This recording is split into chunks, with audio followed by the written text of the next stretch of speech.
Bien, hoy le vamos a dar continuidad a la capacidad física flexibilidad dentro de la charla que hemos concebido para el trabajo entre todos los profesionales del Club Banco República. En la actividad anterior habíamos hablado de algunos aspectos que son generales de esta capacidad física y hoy veremos específicamente cómo trabajarlas dentro de nuestra clase de entrenamiento. Básicamente vamos a ver, antes que todo, las pautas que se deben realizar o algunas de las pautas que se deben realizar cuando se esté ejercitando esta capacidad física. Primero que todo hay que tener una preparación previa, un calentamiento, una blande, como se conocen generalmente por acá, para que se den todas las condiciones desde el punto de vista somático que son imprescindibles para el desarrollo de esta capacidad. Un buen calentamiento, un buen ablande va a generar que disminuya la viscosidad del líquido que recubre la articulación, es decir, el líquido sinovial, porque aumenta la temperatura no solamente de la articulación, sino de todas las estructuras que componen el sistema osteomioarticular, es decir, el músculo, los ligamentos, los tendones y por supuesto este mismo líquido que estamos hablando. Además de eso, se van a tener en cuenta que los movimientos se deben realizar sin que aparezcan violencias, brusquedades, elementos que son extremos en cuanto a la ejecutoria de estas acciones. Es decir, los movimientos generalmente se van a ejecutar de forma moderada, aun cuando vamos a poder ver que pueden aplicarse acciones dinámicas, pero que no sean de manera por escalones o por acciones, vamos a decir, demasiado excesivas en cuanto a movilidad y a aceleraciones dentro de la misma acción. Además de esto, vamos a ver que las amplitudes máximas se van a ganar de forma progresiva, es decir, habíamos comentado que no pueden existir esos escalones, sino que hay una progresión más bien estandarizada, más bien de forma paulatina, de forma tal que se alcancen los límites de la movilidad y que una vez que se alcancen esas acciones, generalmente se van a abandonar lentamente. Esto básicamente cuando se ejecutan acciones que son de tipo activas o pasivas, vamos a verlas después, posteriormente. Cuando se ejecuten acciones dinámicas, ya sea de una forma u otra, los movimientos deben ser también, aun cuando se busquen acciones amplias, pero que no sean igualmente violentas, que no sean con ejecutorias de extrema movilidad o aceleración. Es decir, ahí no se van a provocar, por supuesto, un abandono lento porque las acciones propiamente no lo van a permitir cuando se ejecutan, por ejemplo, péndulos, pero lo que sí debe ser que el movimiento hacia un lado o hacia el otro debe ser de la manera más moderada posible. Además de esto, vamos a ver que el límite de los movimientos lo van a marcar las tensiones que se van a producir en el músculo. Igualmente, se van a generar en los trabajos de flexibilidad, se dice que no debe aparecer nunca el dolor. El dolor no es un indicador de límite de movimiento, sino más bien un pequeño cosquilleo, una pequeña sensación de estiramiento que va a decirnos a que hasta ese límite es el que podemos trabajar la ejecutoria que estemos haciendo, ya sea desde el punto de vista estático o dinámico. No deben realizarse ejercitaciones en los músculos adoloridos. Es un elemento muy importante porque el dolor dentro de la musculatura está expresándose está expresando que aparece un daño muscular. Y si existe un daño muscular y estaríamos elongando esa musculatura, por supuesto, estaríamos de alguna forma agudizando una posible lesión o una posible microlesión que se ha establecido en esa estructura, y por ende podríamos llegar a generar un nivel superior en cuanto a la afección que está aquejando a esta musculatura. Por tanto y demás, existen otras posibilidades, es decir, otras musculaturas que podemos ejercitar. Podemos variar la actividad que tendríamos pensado realizar para este entonces,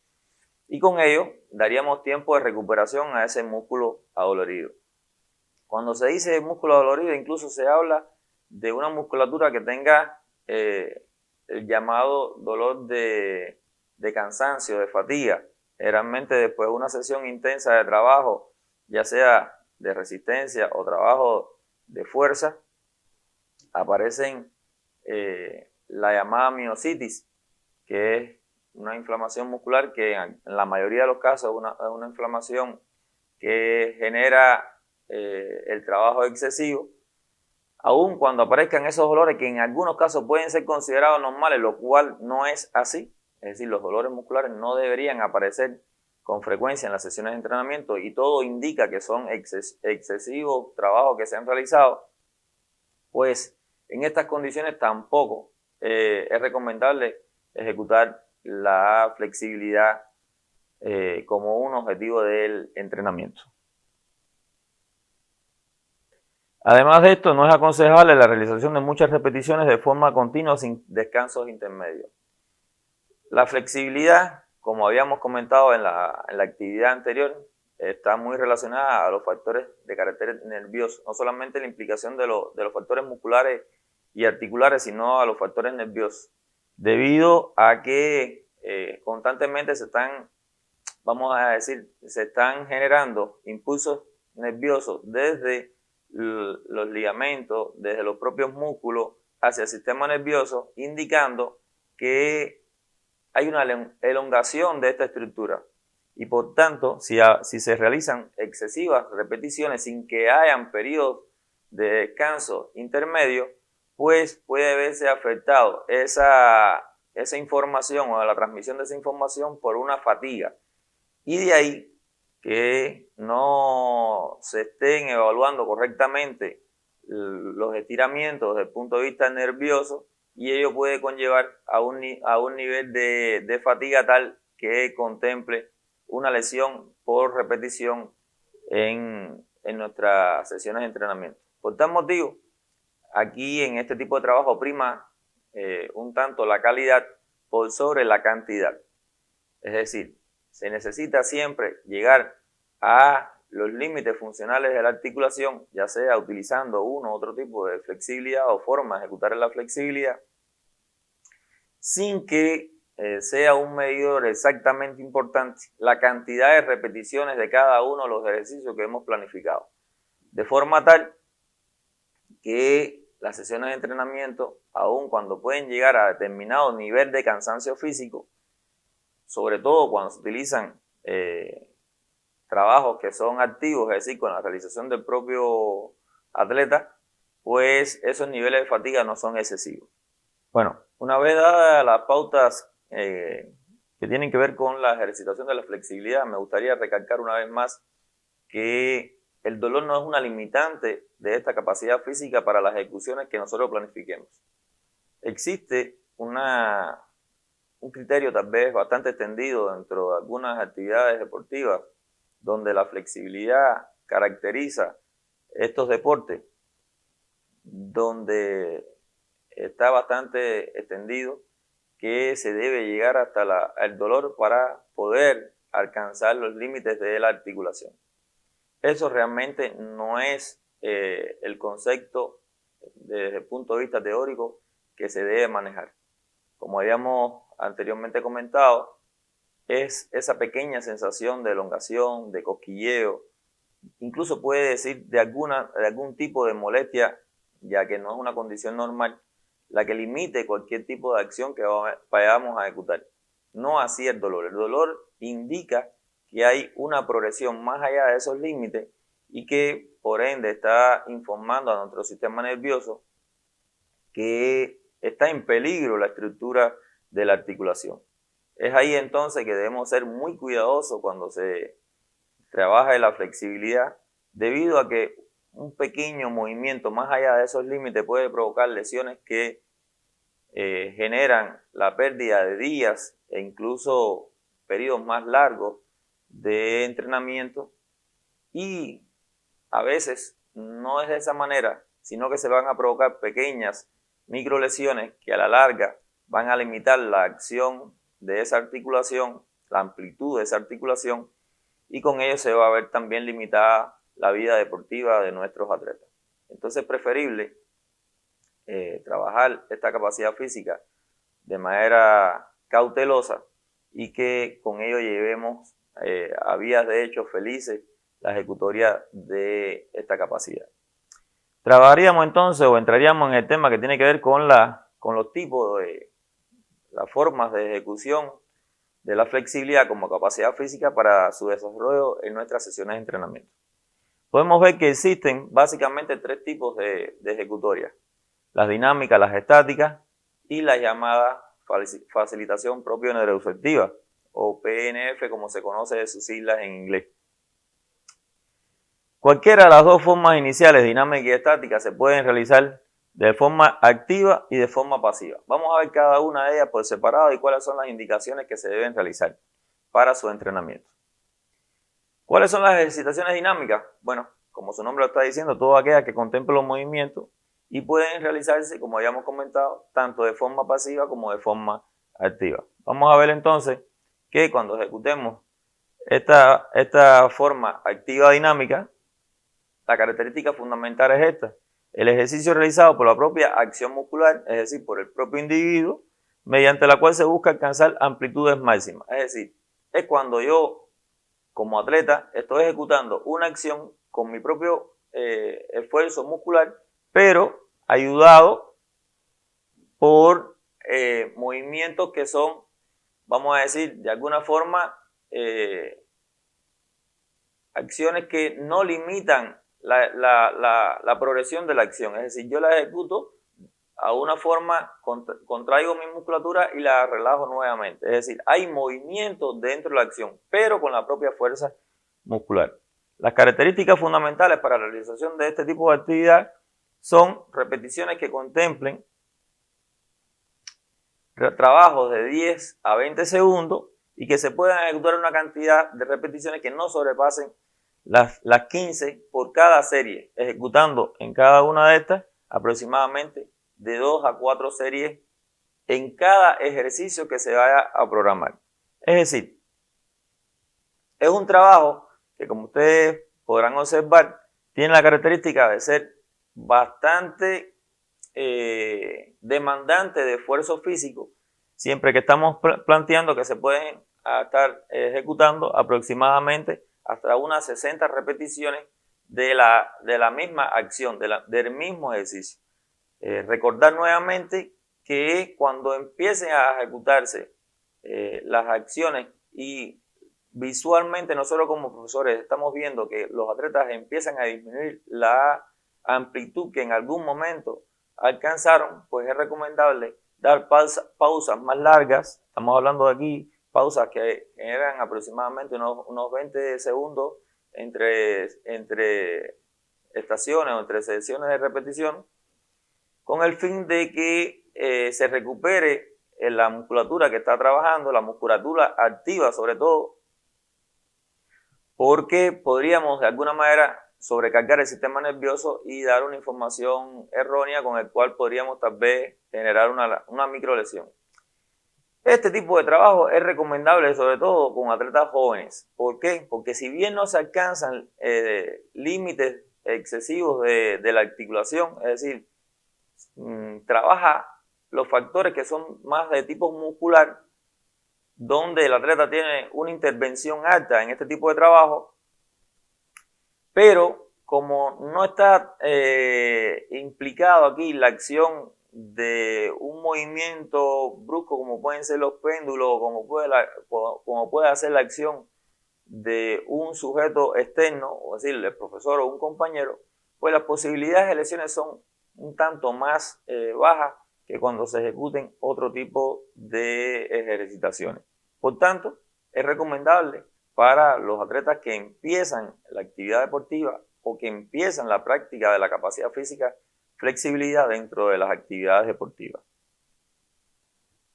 Las acciones pasivas dinámicas. En este caso, el movimiento es concedido por la aplicación de una fuerza externa que se suma a la acción de la propia fuerza muscular. Esto, lógicamente, mejora la ampliación de la acción y generalmente se utilizan para ello acciones que tienen que ver con la ayuda de un compañero, vamos a decir, es el caso más común que nosotros trabajamos dentro de nuestra sesión de entrenamiento. Es recomendable que antes que sean los compañeros que lo ejecuten, los profesores, es decir, que básicamente la mayoría de los atletas estén ejecutando acciones activas y que el profesor vaya de atleta en atleta ejecutándole acciones pasivas dinámicas, es decir, que él ejecute la acción a cada uno de los atletas y que cuando exista determinado nivel de seriedad en el trabajo, cuando exista las condiciones en cuanto a la edad del grupo de entrenamiento, no es lo mismo estar trabajando con atletas que tengan edades inferiores a los 12 años, donde el juego es una realidad diaria de nuestra sesión de entrenamiento y muchas veces ellos se aplican las acciones y a modo de juego tratan de llegar a los niveles de dolor, de molestia, para de alguna manera infligirle una acción negativa a su compañero, y eso muchas veces es concebido como un juego. Y ante este momento es preferible entonces utilizar otro tipo de flexibilidad, otro tipo de ejercitaciones que no sean propiamente las pasivas dinámicas. Es entonces cuando el atleta tiene una maestría de ejecución, cuando conoce el movimiento, cuando tiene una edad propicia para poder ejecutar, ya sea entre compañeros, este tipo de flexibilidad. Básicamente también podríamos utilizar implementos auxiliares como pueden ser bastones, como pueden ser algunos balones medicinales que propicien movimientos donde se busque una elongación más allá de lo que podríamos lograr con una flexibilidad de tipo activa. En este caso los movimientos son los lanzamientos, tracciones e insistencias, rebotes y autoayuda, es decir, en este caso, por poner un ejemplo, estaríamos de alguna manera buscando una extensión del brazo, esa sería la pasiva, una localización ahí en ese momento, pero si en ese momento yo ejecuto una acción con mi propia fuerza muscular, es decir, una autoayuda, estaría llegando a una amplitud superior que la que podría lograr únicamente con la utilización de los músculos motores que está elongando esa articulación. En los ejercicios en que colabora un compañero, hay que proceder con cierta precaución para evitar una ejercitación excesivamente intensa o violenta. Es lo que estábamos comentando anteriormente. Es decir, es preferible utilizar solamente este elemento cuando estemos trabajando con un compañero, cuando estén dadas las condiciones, es decir, cuando se conozcan que no aparecen los juegos dentro de la sesión de entrenamiento y cuando los atletas tienen una concepción bastante seria de la implicación que tiene este tipo de actividad dentro de nuestras sesiones de entrenamiento. En este caso, es importante también que una vez que se llegue a la máxima amplitud posible de la ejecutoria, la condición de rebote, es decir, cómo se llega a la posición inicial nuevamente, pues debería ser de una manera suave, de una manera poco violenta, para que nuevamente la musculatura se vaya relajando de forma progresiva y no aparezcan lesiones. Porque si bien es correcto que debe hacerse de ese modo en buscar la mayor amplitud posible, si el músculo se contrae de manera, decirlo, si los músculos que han sido elongados se contraen rápidamente, pues igual pueden aparecer micro lesiones que pueden generar limitantes del movimiento en un futuro inmediato. ¿Cuáles son las pautas de este tipo de trabajo, básicamente semejantes, por supuesto, únicamente van de alguna forma a haber mayores tiempos de pausa debido a que se van a alcanzar ángulos más prolongados de elongación de la articulación. Las repeticiones siguen siendo entre 10 y 15, con una cantidad de series aproximadamente también semejante de 2 y 4. Las ejercitaciones estáticas. ¿Cuáles son los tipos de trabajos estáticos? Bueno, son todas aquellas que se va a ganar la posición, como su nombre lo está diciendo, y hay una mantención de esa posición. Por supuesto, eso genera que no exista movimiento. No es un ejercicio, no son ejercitaciones donde los movimientos sean una característica de la acción.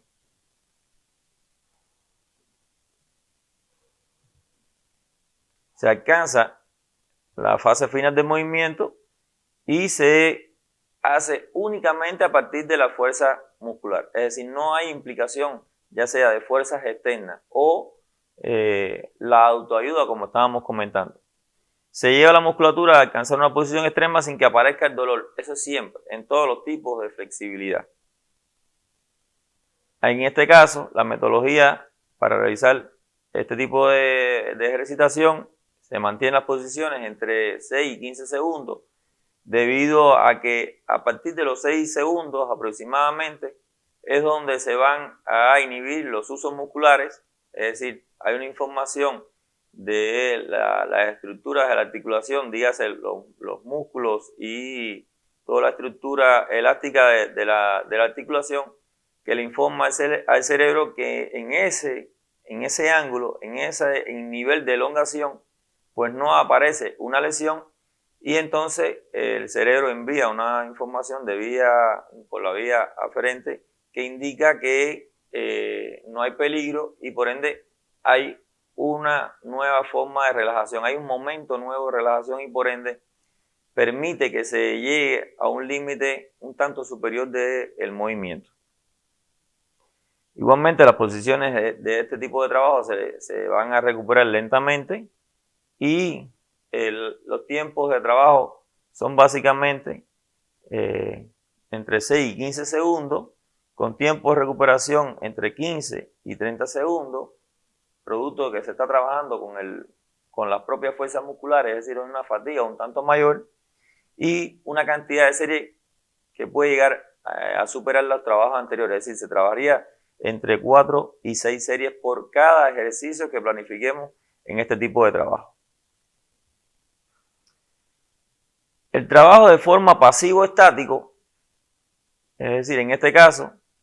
se van a conseguir los límites de la actividad por la aplicación de una fuerza extrema. Es decir, se va a trabajar con la acción de, básicamente o generalmente trabajamos con un compañero y vamos a ejecutarlo de la siguiente manera. Se van a elongar la musculatura por la fuerza de una acción que va a estar dado por la ejecutoria de este compañero. Se van a ejecutar una contracción de los músculos, una contracción isométrica de los músculos antagonistas, es decir, los que se oponen a esta acción, para que se generen impulsos inhibitorios dentro de la musculatura que está elongándose. Con ese objetivo, los usos musculares se ven inhibidos y por ende se buscan niveles de flexibilidad un tanto mayor que si estaríamos trabajando en otro tipo en el tipo de trabajo de forma activa. Estas son las pautas fundamentales de este tipo de trabajo. ¿Está bien? Generalmente se hace con la ayuda de un compañero, preferiblemente antes de que aparezca el compañero debería ser la acción del profesor,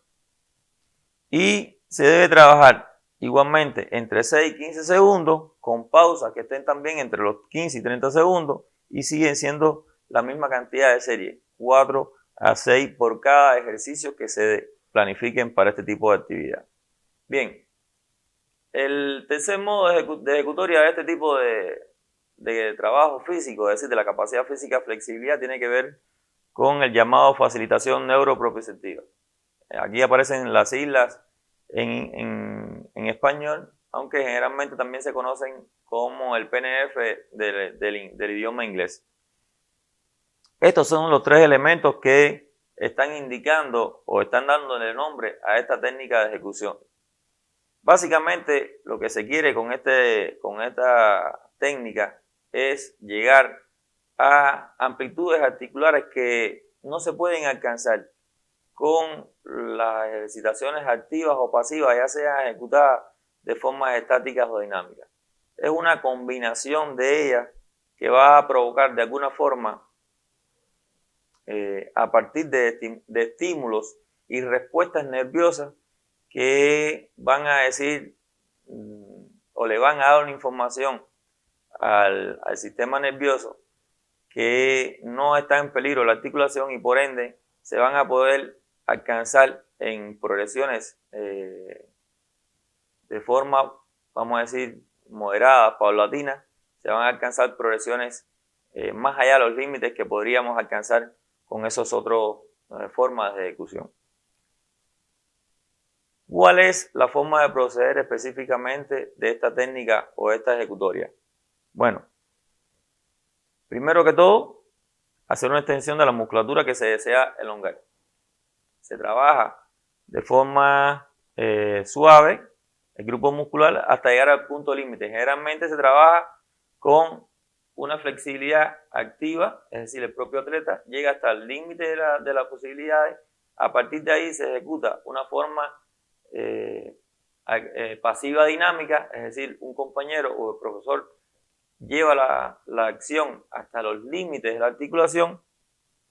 se mantiene la posición aproximadamente unos 10-15 segundos, después se va a provocar una contracción isométrica de las musculaturas que se ha elongado en una dirección contraria, con el objetivo de relajar los usos musculares, y ese trabajo se va a mantener aproximadamente otros 10 segundos y finalmente eso va a provocar que se relajen los usos musculares y nuevamente aparezca un nuevo gradiente de flexibilidad que está por encima de los valores antes alcanzados. Esa contracción de la musculatura antagonista se mantiene entre de unos 10 y 15 segundos adicionales. Con este tipo de trabajo vamos a poder ejecutarlo aproximadamente unas 2 e incluso hasta unas 3 veces, siempre y cuando no aparezcan niveles excesivos de, vamos a decir, de estiramiento de esa musculatura. Aparece nuevamente el concepto de que no debe llegarse al dolor, debe ser únicamente trabajado en cualquiera de estos tipos de ejecutorias que hemos hablado, la sensación de cosquilleo, la sensación de estiramiento, la pequeña sensación de molestia para que sea una limitante del movimiento. Este tipo de trabajo tiene su base específicamente en los procesos neuromusculares que se van a estar ejercitando en este tipo de actividad con contracciones y relajaciones que van a estar dando información, vamos a decir, una información al sistema nervioso que va a provocar que le diga o se diga al cuerpo que no existe un peligro y por ende hay una relajación nuevamente de estas estructuras musculares, de estas estructuras nerviosas, y podemos llegar a un límite que en otro tipo de ejercitación no lo podríamos ejecutar. Con esto estamos terminando prácticamente la forma de ejercitar la capacidad física. Nos quedaría únicamente cómo se evalúa la flexibilidad como capacidad física. Y es necesario explicar que la flexibilidad aparece en mucha bibliografía, acciones que podemos de forma básica poder ejecutar para evaluar la flexibilidad. Sin embargo, el modo más eficiente de evaluarla es mediante la utilización de un instrumento llamado goniómetro, el cual va a permitir medir el ángulo de variación de la articulación que nosotros querramos evaluar, y no son básicamente las estructuras propias de nuestro organismo. Es decir, muchas veces utilizamos distancias, utilizamos proporciones para evaluar la flexibilidad. Hay muchos ejercicios que aparecen en línea, aparecen en algunos textos referidos, que permiten evaluar de un momento antes a un momento después cómo ha sido la progresión en un ejercicio o una actividad física. Sin embargo, estas acciones no tienen en cuenta las estructuras propiamente de nuestro cuerpo. Si un sujeto está en desarrollo, está en crecimiento y ha aumentado de tamaño, pues muchas de estas mediciones son falseadas. No es el caso de atletas que ya están formados, que son atletas donde no hay un desarrollo en cuanto a talla, porque ya ha culminado ese proceso, pero entran a su vez otros factores como puede ser el peso corporal o el tamaño de la musculatura implicada, y por tanto se van a ver afectados estos indicadores. Siempre que se quiera evaluar la flexibilidad, el mejor método de hacerlo es a partir del ejercicio que para cada uno de nuestros deportes es primario o es básico, con la utilización de un goniómetro. Y a partir de ese elemento podríamos medir únicamente cuál ha sido la variabilidad de los ángulos de una prueba inicial a una prueba de seguimiento, a una prueba final que querramos aplicar. Hasta aquí la capacidad física de flexibilidad, y con ella estaríamos también culminando las capacidades físicas o la serie de charlas que tienen que ver con las capacidades físicas. Muchas gracias.